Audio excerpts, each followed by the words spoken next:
नमः शिवाय। नमस्कार दोस्तों, स्वागत है आप सभी का आपके अपने YouTube चैनल खुशहाल ज़िंदगी में। दोस्तों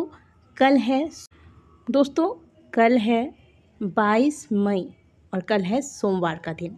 सोमवार के दिन हम सभी महादेव की पूजा अर्चना करते हैं। यह दिन मुख्य रूप से महादेव को समर्पित है। हम में से कई भक्त हैं जो आज के दिन पशुपतिनाथ का व्रत करते हैं। कई माताएं बहनें 16 सोमवार का व्रत करती हैं। यानी कि कुल मिलाकर कहें तो किसी न किसी विधि से हम सभी महादेव को आज के दिन स्मरण करते हैं, उनकी पूजा अर्चना करते हैं और उनसे अपने जीवन में चल रही सभी प्रकार के कष्टों के निवारण के लिए प्रार्थना करते हैं। और महादेव इतने करुणामय हैं कि वह हम सभी के कष्टों को दूर भी करते हैं। आज के वीडियो में शिव महापुराण की कथा के अंतर्गत वर्णित एक बहुत ही सुंदर सा उपाय लेकर आई हूँ, जिसको मैंने स्वयं अपने जीवन में अनुभव किया है और मैं 101% आपको गारंटी के साथ कहती हूँ कि इस उपाय को आप एक बार श्रद्धापूर्वक अवश्य कीजिए और करने के बाद भूल जाइए। इसका मतलब भूल जाने का मतलब ये है कि कई लोग ऐसे होते हैं कि उपाय किया नहीं और मन में सोचने लगते हैं हमने तो उपाय किया, अभी तक फल नहीं मिला, क्या हुआ, क्यों नहीं मिला। इस प्रकार के बहुत सारे कमेंट आते हैं, बहुत से लोग पर्सनली भी पूछते हैं। तो मैं अपनी पर्सनल एक्सपीरियंस आपको बता रही हूँ।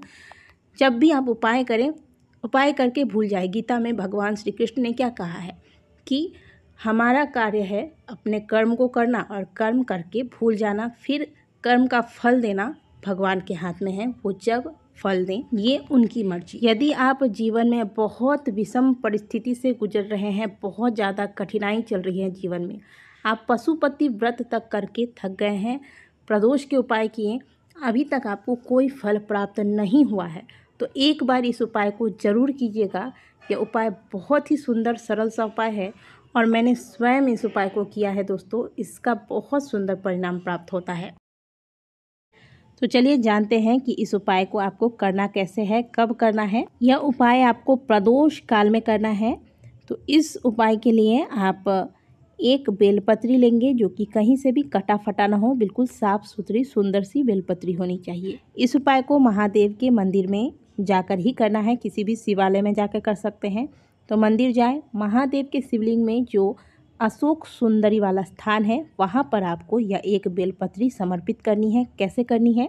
इस बेलपत्री को श्री शिवाय नमस्तुभ्यम बोलकर अशोक सुंदरी वाले स्थान पर ऐसे रखिएगा कि जो बेलपत्री की डंडी वाली भाग है वो जहाँ से जब आप जल चढ़ाते हैं तो जल बहकर जलाधार से बाहर की ओर जाता है, उस तरफ इसका डंडी होना चाहिए।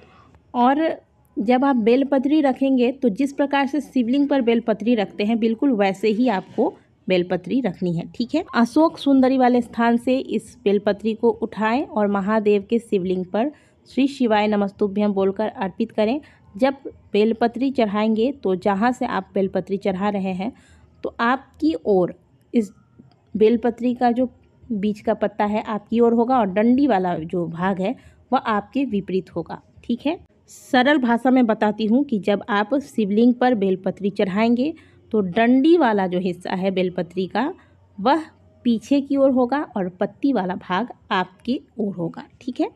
तो इस प्रकार से महादेव के शिवलिंग पर इस बेलपत्री को चढ़ाकर 7 लोटा जल आपको महादेव के शिवलिंग पर, तांबे का लोटा लीजिएगा, महादेव के शिवलिंग पर अर्पित करना है। अब यह जल आपको घर से ही भर के ले जाना है। तो या तो आप एक बाल्टी में घर से जल भर कर ले जाएं या फिर कोई कलश ले लें, इसी में घर से जल भर कर लेके जाएं। घर से ही नाप लीजिएगा कि 7 लोटा जल पूरा हो सके। ऐसा नहीं हो कि आपने 4 या 5 लोटा जल चढ़ाया और जल ही समाप्त हो गया। तो नाप कर आप 7 लोटा जल घर से भर कर ले जाइएगा इस कलश में या बाल्टी में, और फिर महादेव के शिवलिंग पर यह 7 लोटा जल एक एक बार करके चढ़ाते जाना है आपको। और जल चढ़ाते वक्त आपकी जो भी मन की कामना है, जो जीवन में बहुत ज़्यादा परेशानी है, उस परेशानी के निवारण के लिए महादेव से प्रार्थना कीजिए। बेलपत्री पर जल समर्पित करने के बाद इसी बेलपत्री को आप उठाएं और इसे अपने घर में वापस लेकर आ जाएं। इस बेलपत्री को घर लाने के बाद आप किसी कटोरे में या प्लेट में ढककर इस बेलपत्री को या फिर छुपाकर, जहाँ पर मतलब इस पर किसी की नज़र न पड़े और कोई बार बार ये ना पूछे कि ये क्या है, क्यों रखा है, तो सबकी नज़र से बचाकर अपने घर में, अपने कमरे में किसी स्थान पर इस बेलपत्री को 11 दिन या फिर 21 दिन के लिए रख दें। फिर इस बेलपत्री का विसर्जन किसी बहती नदी में या फिर किसी पेड़ के नीचे ले जाकर इस पत्री को रख दें। आपको बस इतना सा उपाय करना है और आप लिख लीजिए कि महादेव हाथ पकड़कर आप जिस भी परेशानी में है वहाँ से आपको बाहर निकालेंगे। जीवन में यदि बहुत ज़्यादा विषम परिस्थिति है, आप सब कुछ करके थक गए हैं और फिर भी आपको समाधान नहीं मिल रहा है, तो इस उपाय को एक बार करिएगा ज़रूर। इस उपाय को आप सोमवार या फिर प्रदोष के दिन प्रदोष काल में करें। महादेव के मंदिर में ही जाकर करें और आवश्यकता नहीं है कि आपको व्रत धारण करने के बाद ही इस उपाय को करना है। बस प्रदोष काल में जब आप इस उपाय को करें तो तब तक जो भी आप भोजन लें, शुद्ध सात्विक भोजन लें, इसके बाद इस उपाय को आप कर सकते हैं। तो यदि आप पशुपति व्रत या फिर प्रदोष के उपाय या किसी भी प्रकार के उपाय करके थक गए हैं तो इस उपाय को एक बार अवश्य कीजिएगा। आशा करते हैं कि दी गई जानकारी का आप ज़्यादा से ज़्यादा लाभ उठाएंगे। वीडियो अगर अच्छी लगी हो तो वीडियो को लाइक कीजिएगा। कमेंट बॉक्स में हर हर महादेव अवश्य लिखिएगा। मिलते हैं आपसे अगली वीडियो में, तब तक के लिए ओम नमः शिवाय, हर हर महादेव।